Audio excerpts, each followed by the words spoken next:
তারা এবং তালিমের বিয়েতে সালাম ভাই কেন গেল না সেটাই একটা শর্ট ভিডিওর মাধ্যমে জানিয়েছে শম্পা আপু আপনাদেরকে, সেটাই আজকে ছোট্ট করে জানিয়ে দিব এবং দেখাবো তারা এবং তালিমের হলুদের দিনের কিছু বিয়ের ফুটেজ।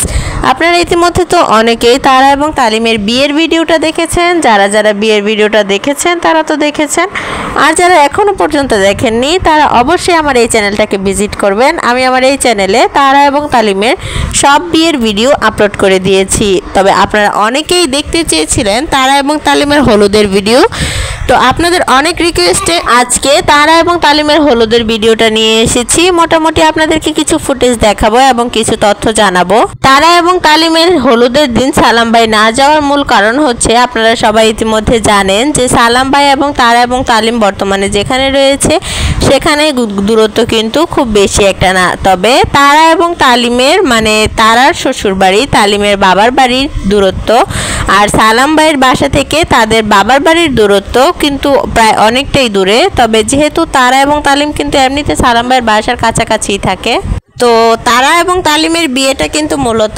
তালিমের গ্রামে হয়েছে। তালিমের গ্রামে খুব নর্মালভাবে হচ্ছে তাদের বিয়ের অনুষ্ঠানটা করা হয়েছে, আর সেটাও না মূলত, তবে দূরত্ব কিন্তু মেটার না, চাইলেই যাওয়া যেত। সালাম ভাই এবং শম্পা আপু চাইলেই যেতে পারতো যেহেতু তাদের নিজস্ব গাড়ি রয়েছে। তো না যাওয়ার মূল কারণ হচ্ছে তাদের সাথে এখনও সালাম ভাইয়ের কোনো মীমাংসা হয়নি, মানে যে তারা এতদিন তাদের বাসায় ছিল, তাদের বাসা থেকে তারাকে পালিয়ে নিয়ে গেছে তালিম, সেই ব্যাপারটা এখনও তাদের সাথে ঝামেলাগুলো মিটমাট হয়নি। আর এই কারণেই কিন্তু সালাম ভাই তারা এবং তালিমের হলুদের অনুষ্ঠানে যায়নি। তবে যারা বিয়ের ভিডিও দেখতে চেয়েছিলেন অনেকেই, তারা চাইলেই আমার এই চ্যানেলটাকে ভিজিট করতে পারেন। আমি আমার এই চ্যানেলে তারা এবং তালিমের সব ধরনের বিয়ের ভিডিওগুলো আপলোড করে দিয়েছি, প্লাস টিকটক ভিডিওগুলো আপলোড করে দিয়েছি। ভিডিওটি ভালো লাগলে সাবস্ক্রাইব করবেন।